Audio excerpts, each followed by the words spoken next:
Hey, welcome back to That 70s Card Show. I'm your host, John Keating, and I thank you for joining me as I take a look back at the cards and the culture of the very colorful 1970s. We'll revisit a more simple time in our hobby by taking a deep dive into the sets and the stats with a generous amount of dad facts sprinkled in. That 70s Card Show is currently sponsored by nobody. If you have a comment or suggestion, I urge you to reach out to me at ThatSeventiesCardShow at gmail.com, on Twitter at 70sCard, or that 70s Card Show on the YouTubes. This is episode 62, and we are calling this Pretzel Logic, and the logic behind that title will become apparent perhaps as we go on. Pretzel Logic, by the way, was a excellent album released by Steely Dan in 1974. Steely Dan is a band that for much of my life went completely over my head. It was a thinking man's band, probably still is. My Steely Dan, um, I guess, standoffishness started in the late 1980s when I started touring with the rock and roll bands. And my job was to climb up a circus ladder or drop out of the ceiling on a rope or whatnot to focus lights. Back then, we had to actually focus lights by hand. And one of the occupational hazards with that was the fact that the PA system was right in front of me as I was focusing what we call the downstage truss. And that meant a healthy dose of Steely Dan every day for many years, blasting right at me, right in the middle of when I'm pointing the lights. So not only did it contribute to my dislike of Steely Dan, but it had a profound impact on my loss of hearing and where I stand today. I'm not a very good hearer at this point in my life.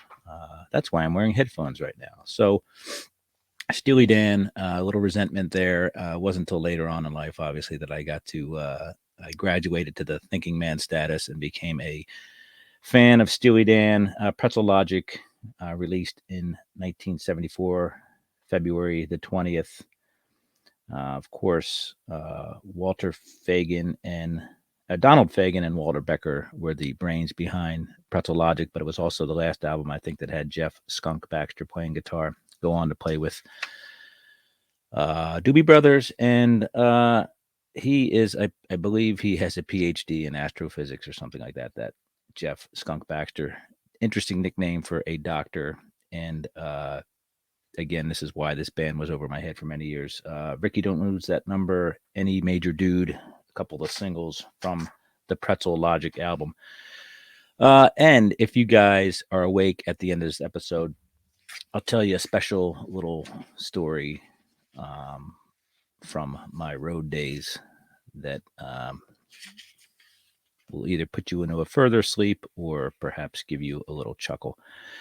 So the 1970s obviously are, other than Topps, probably the biggest contributor to the baseball card or the sports card game was probably Exograph. Exograph, of course, came up with a lenticular printing that we became infatuated with as serial killers.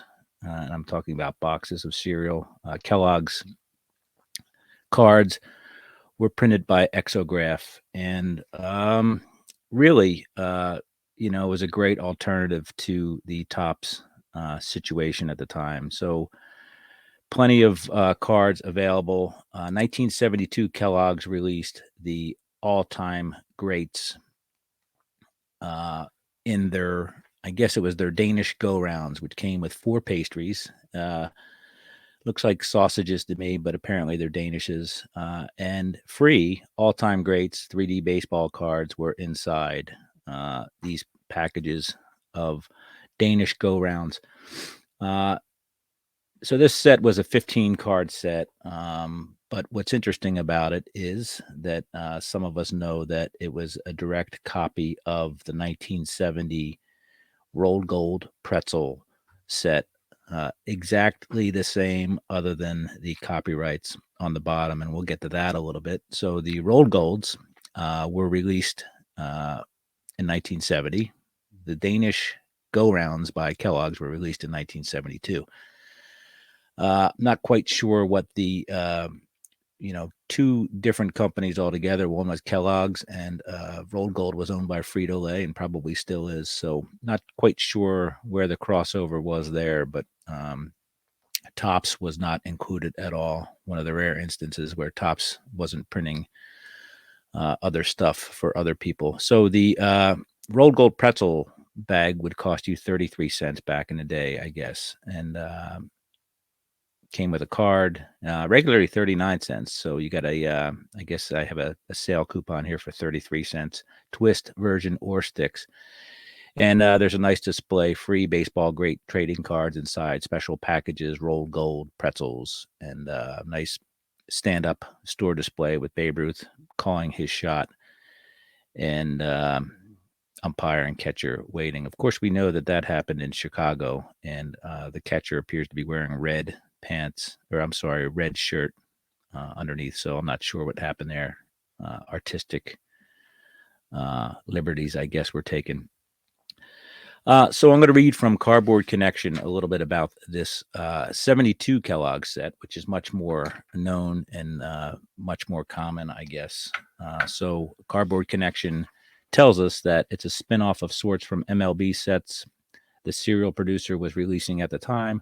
1972 Kellogg's All-Time Greats has a small checklist of just 15 cards.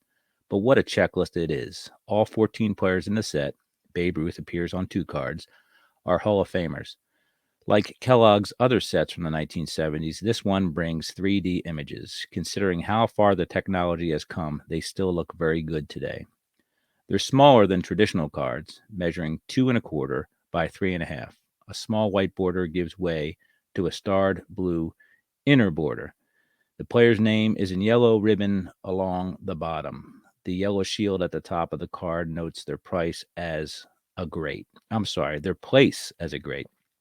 And we'll get to that in a minute, too. Cardback squeezed a lot of info onto them. Besides a small photo, there are 2 sections of text. The first is a brief bio. The body of the card has a write-up of career achievements and highlights along with some stats. Because of the material used to produce the cards, the 1972 Kellogg's all-time baseball greats are prone to cracking. This is common for all Kellogg sets from that period. However, if the plastic manages to stay intact, these cards don't have a lot of other condition issues. So that means that not a lot of dinged corners or ding sides or anything like that. Chipping is the biggest problem, and it is a huge problem. But if you are if your cards have not chipped, or if your cards have not cracked, then you're probably in pretty good shape at this point, maybe. One might think that the strong checklist, unique theme for the time, and cereal box distribution might make the 1972 Kellogg's all-time baseball greats card pricey. It couldn't be more opposite. Cards are extremely reasonably priced, even graded. The small checklist also makes it a relatively easy set to build. So let's talk a little bit about the actual Rold Gold set here, because that was the synopsis of the Kellogg's. Beckett tells us that the set is a reissue of the 1970 set issued by Rold Gold Pretzels to commemorate baseball's first 100 years. The Rold Gold cards are copyrighted 1970 on the reverse and are valued at approximately double the prices listed. So 70 came before 72 in most people's calendar, yet the 72 seems to be the most collected and is about half the price of the 1970s. So let's go through this checklist real quick here. This checklist is provided by Baseball Almanac. And Walter Johnson comes in at number 1, card number 2, Rogers Hornsby, card number 3, John McGraw, 4 is Mickey Cochran, 5, George Sisler, 6, Babe Ruth, 7, Lefty Grove, 8, Pie Traynor, Honus Wagner's number 9, Eddie Collins 10, Tris Speaker 11, 12 is Cy Young, 13 is Lou Gehrig, 14 is Babe Ruth again, and 15 is Tyrus Raymond Cobb. So we're going to go through the cards here in order. We'll take a look at some cards one at a time. So first up, as we said, was Walter Johnson, who is listed greatest pitcher right-hander. And that is in a shield in the upper right-hand corner of the card. Again, white border around that. Inside is another frame of blue kind of twinkly stars, white stars, and a blue little border around that. It says all-time baseball greats across the top. And Walter Johnson's name is in a banner across the bottom, and there is a facsimile signature on here.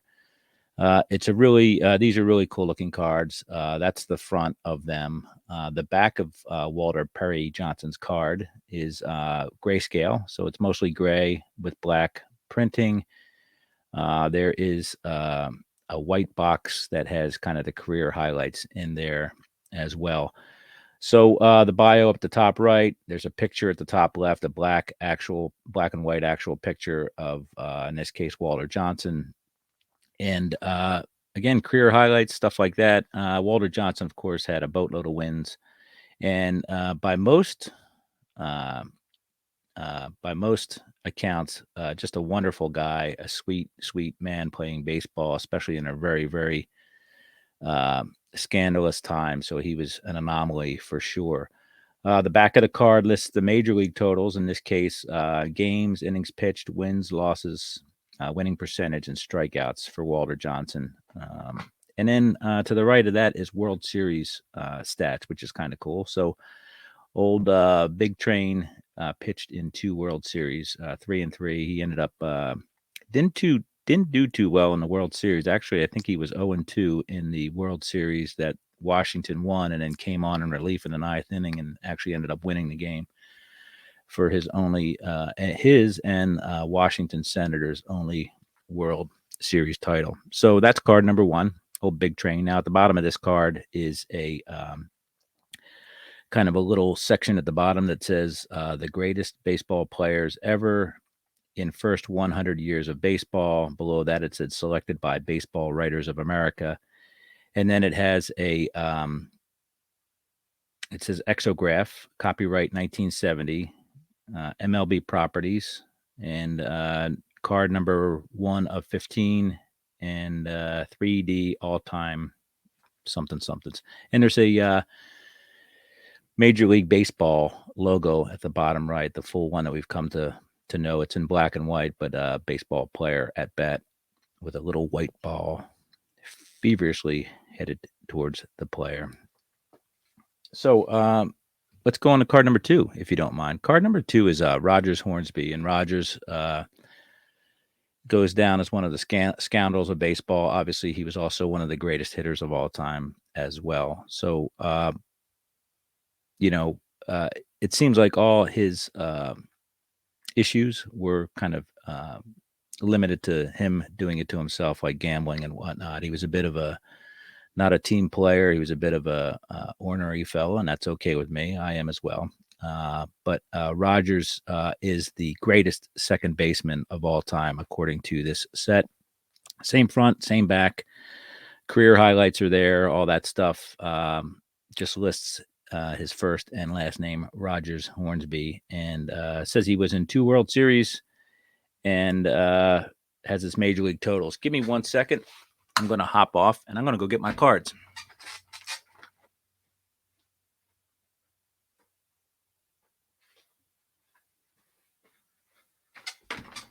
Hey, I'm back, and I got my cards, and I'm going to tell you why, because I can't read my screen. I can read my cards better than my screen. So Rogers, of course, in the Hall of Fame, 2,930 hits in his career, which is pretty cool. 358 career batting average. He had a streak, I think, in the 20s where he just went completely crazy with his batting average. 2 World Series, batted .245 in the World Series, which I find interesting. 0 home runs. He had 302 career home runs as a regular season baseball player. All right, let's see who's next here. We promised you card number 3. Card number 3 is the only manager. He is John McGraw, of course, from the Giants, greatest manager. It says in his shield. No statistics on the back here as a player or a manager. I find that interesting. They probably should have put his managerial record, but they decided not to. It says he played for Baltimore and New York and had a .334 lifetime batting average. John McGraw was a guy that apparently, by all indications, had a horrible upbringing, but still made something out of his life. So I think they called him Little Napoleon or Old Napoleon or something like that. That was his nickname. He was a pretty diminutive figure. And his nickname was Little Napoleon. And the card describes him as a dictatorial leader. So 30 years as a manager, he ruled with an iron fist. But I think everything I've read says that his players would walk through a brick wall for the guy. Number 4 would be Mickey Cochran. Of course, Mickey Cochran was a catcher for Connie Mack's dynasty in the late 20s, early 30s.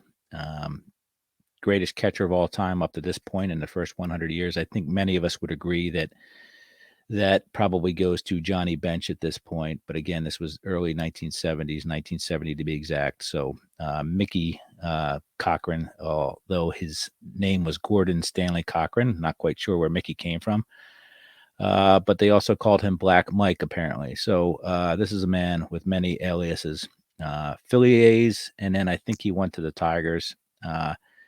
Played in 5 World Series and batted .245 as well in the World Series, which is the same thing Rogers Hornsby did as well. So Mickey Cochran's stats, even though he had a .320 career batting average, kind of run-of-the-mill stats, but catchers weren't expected to do anything but catch baseballs from pitchers back then. So 119 home runs, 832 RBIs.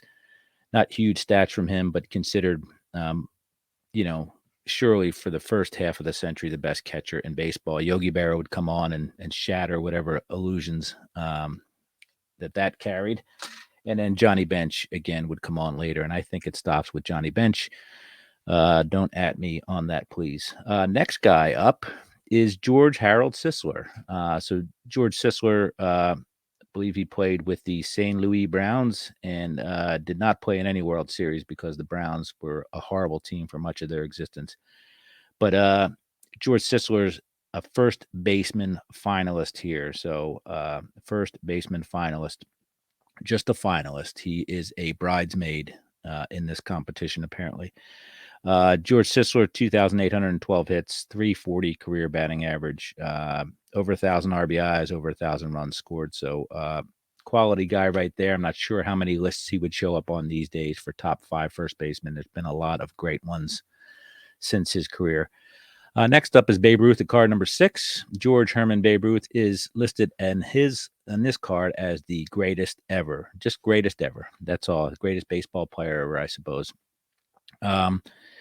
This card not only has his bio and his career highlights, but it also lists his hitting and his pitching records. So his hitting, of course, 714 home runs, 2,209 RBIs, all that with a .342 career average. 10 World Series, he had 15 home runs, batted .326. He could bring it during the World Series.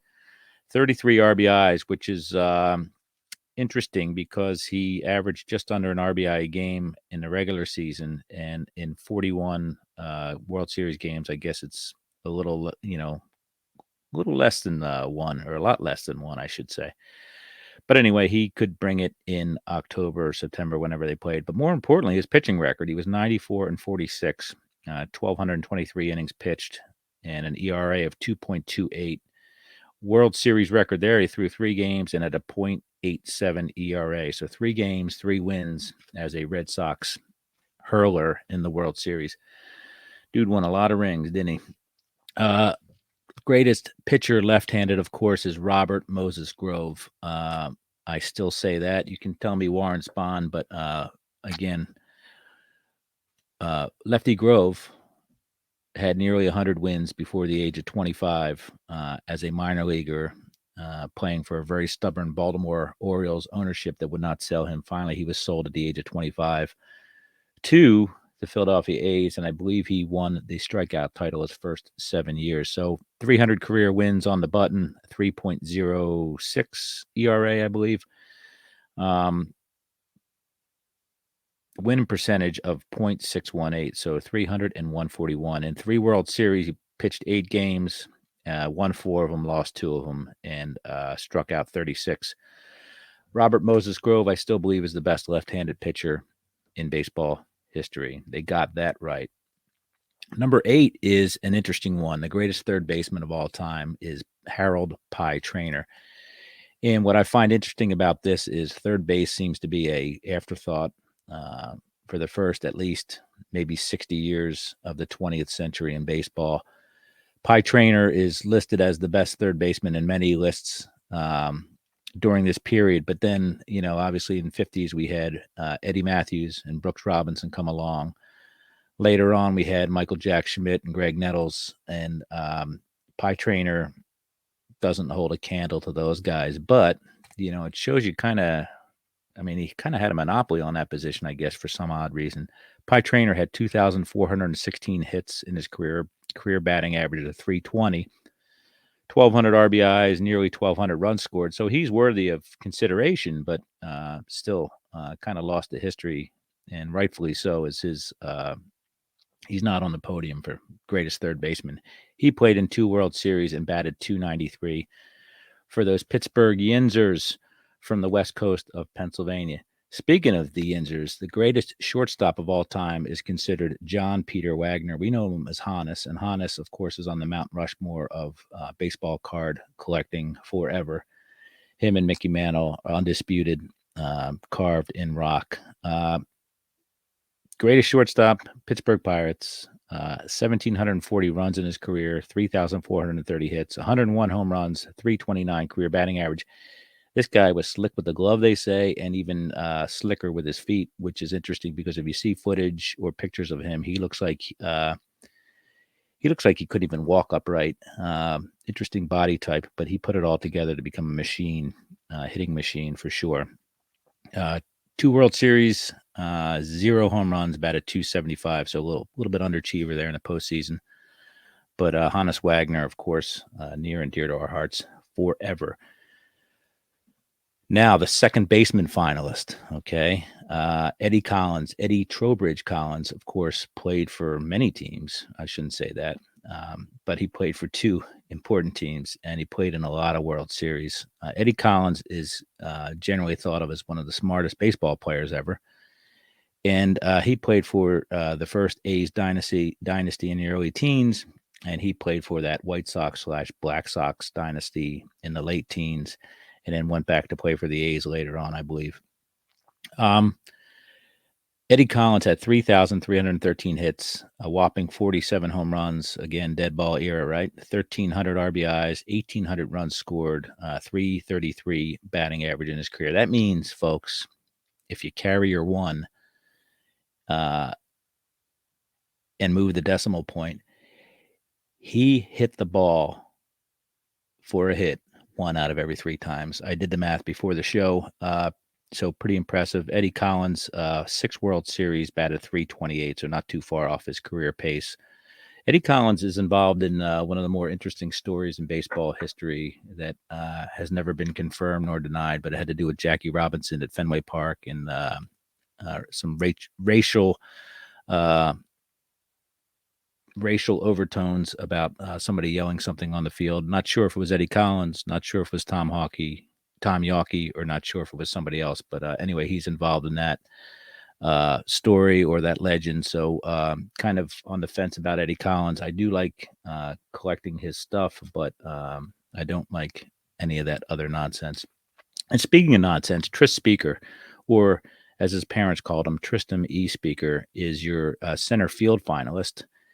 And Tris Speaker was a flat-out racist. I'm not afraid to say that. He can't hurt me anymore. Great player, but by all accounts, he wasn't a man of his times. He was just a man who was a racist, I guess. 3,515 career hits, 1,500-plus RBIs, 1,800-plus runs scored. 3 times in the World Series, he batted .306 total. And he played for your Red Sox. He played for your Cleveland somethings. Played with Washington. He played with Philadelphia A's. So that's enough about Tris Speaker. Your center field finalist. Interestingly enough, there is no all-time greatest center fielder on this set. Don't know why. Right-handed pitching finalist is Cy Young, or as we know him, Denton True Young. Denton True Young had 511 career victories. Many of those, almost half of those, would have been before the 19th century rolled into the 20th century, which I I'm always skeptical of, because the baseball back then was interesting, and the records were interesting. The record books, I should say, were interesting. So who knows? But still, I think in the 20th century, he still won nearly 300 games. So I can be convinced that he is one of the greatest of all time for sure. One World Series, 2 wins, one loss in that World Series, and he struck out 17 batters in 4 games, which isn't that impressive. That's about 4.25 batters a game. I did that math right off the top of my head, so hopefully I got that right. Moving on to the greatest first baseman. Now, I would say that this one holds up. This is Henry Louis Gehrig, of course, the Iron Horse. Lou Gehrig, career ended at 36, as we know. 2,721 hits, 494 RBIs, 1,991 RBI, 494 home runs, 1,991 RBIs, 340 batting average. He had played another 3 years, 2 years, he would have eclipsed 3,000 hits, would have eclipsed 500 home runs, would have eclipsed 2,000 RBIs. So I think Lou Gehrig is probably still considered the greatest first baseman of all time. 7 World Series, 10 home runs in those 7 World Series, batted 361 in the postseason. Pretty darn impressive. Card number 14 is our second Babe Ruth card, and he is labeled here as the greatest right fielder ever. Has his major league totals and his 10 World Series hitting totals, kind of a replication of the other card he has in here, card number 6, but a little bit different bios and a little bit different career highlights. And finally, my most favorite SOB to ever play baseball is Tyrus Raymond Cobb, of course. Ty Cobb, card number 15 in this series.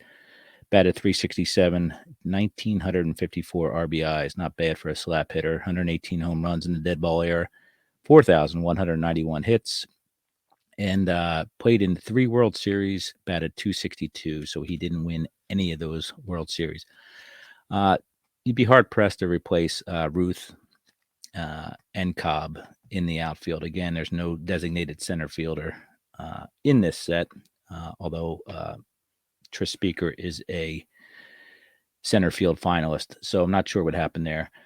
This set is eerily reminiscent of a set that would come later on, the Sporting News All-Time All-Stars from the 1976 Topps set, so it's a subset in there. Lou Gehrig's your first baseman, Hornsby's your second baseman, Pie Trainer's your third baseman, Wagner's your shortstop, Babe Ruth outfield, Ty Cobb outfield. Mickey Cochran's the catcher, Walter Johnson, your right-handed pitcher, and Lefty Grove is your left-handed pitcher. The only guy that cracked this lineup more contemporary would be Ted Williams. So Ted Williams got in there as your third outfielder, and Pie Trainer's still there, and Mickey Cochran's still there. I find it interesting that Mickey Cochran's still there even after what Yogi Berra did by 1976.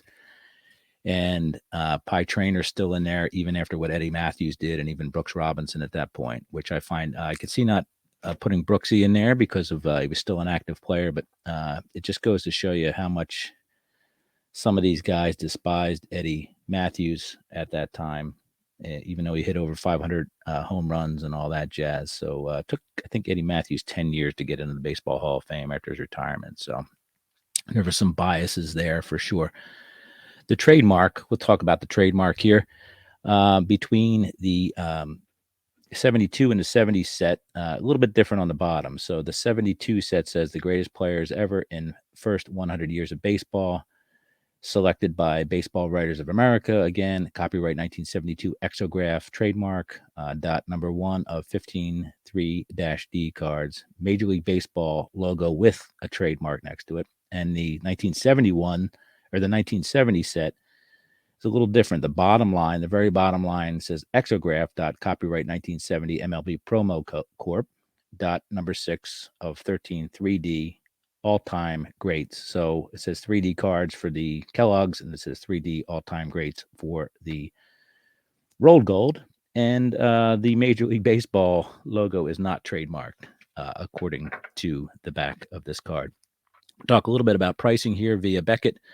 $30 to $60 for a set of 72 Kellogg's. Again, Beckett says it's probably twice as much to buy one of these sets of Rold Gold. I disagree. The pricing is kind of antiquated here, and I'll show you that in a second. Total value, according to Beckett, $54.50 for an average value of $3.63 for the 15 cards.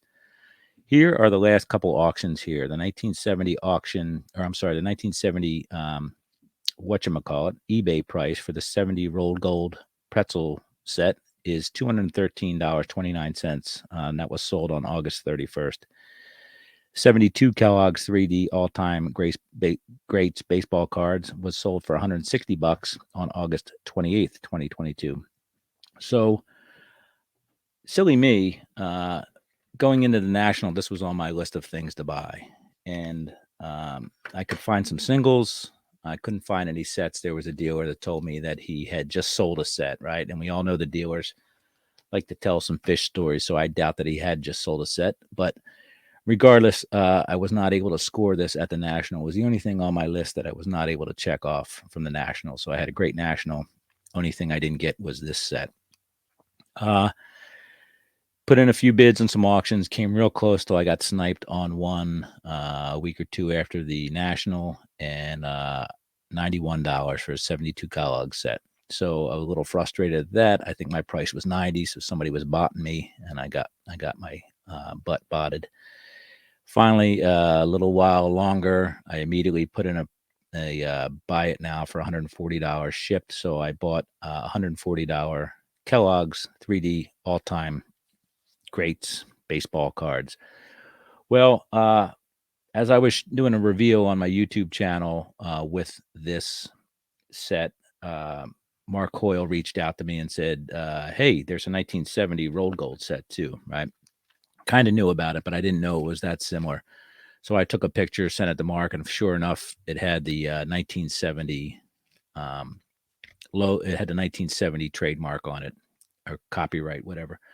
So bought a Kellogg set. What I thought was a Kellogg set for $1.40. Turns out it was a Rold Gold set. These things are immaculate. They're in perfect condition. I imagine they're all nines, and that's not just hyperbole, because they're, as we said, they're not condition sensitive that much. They're if they're not cracked, then they're centered, the corners are sharp, all that stuff. So these guys, there's a lot of them graded out there, but these guys are in great shape. And I have the 1970 that I paid $140 for. So that's a pretty good deal. I kind of made out all right on that, because I got the wrong set. I bought the wrong set, and I came out a winner, which is rare, right? So that's that. That's the 70 and the 72. So 70 Rold Gold, 72 Kellogg's. Wonderful cards. I love my 3D cards. And Lee, by the way, Lee Champion reached out also after that reveal and said, hey, there's a 1970 set. And I said, hold my beer, Lee. I've got something to tell you. So that's that. The 72 set that I promoted as picking up via the eBay auction was the 70, Lee. So 70 Rold Gold. So lucky me. Real quick, I want to talk about a top of my show and the bottom of my show. I often say, reach out to me and let me know what you think. Well, September 13th, I got an email. I was on I guess this was Tuesday. I was heading from the rental car facility to the Atlanta airport after returning a car. Got an email from a listener. It was titled Episode 54. It says, hi, I'm a huge baseball fan since the late 50s. I just discovered your podcast and listened in high hopes to episode 54 about County Stadium. I was very disappointed in the results. All I took away from the show is that the host can read a Wikipedia page. I hope the others ate something other than a read fest. I don't know whether that's aren't or ain't, but I read that verbatim. I too have Wikipedia, and I too can read. Hope this helps your future episodes. Now, of course, I returned that with a very sarcastic reply. And the reader or the listener is right. I do read from Wikipedia sometimes, but it's not all Wikipedia. It's Baseball Almanac. It's Cardboard Connection. It's Beckett, all that stuff. I apologize if anybody thinks that I magically dreamed up all these words and put them together. I'm not a very bright guy, so I do my research, and I try to credit as much as I can the folks that I get it from. So my apologies. I'll try to get better. I am practicing my reading. And the goal of this show is to educate myself more than anybody. And I've been honest with that. I don't pretend to be an expert. Anybody that is an expert or claims to be. There's very few of those in the hobby and in the business. A great example of that is fantasy football fantasy football games, right? If you read the experts, they're no better than you and I, or they'd be winning every league they were in. So I'll try to do better, listener. And if you're still around, I appreciate it. I do. I truly do appreciate it. And I'm not perfect. And like I told you, I don't get paid a dime for this John. So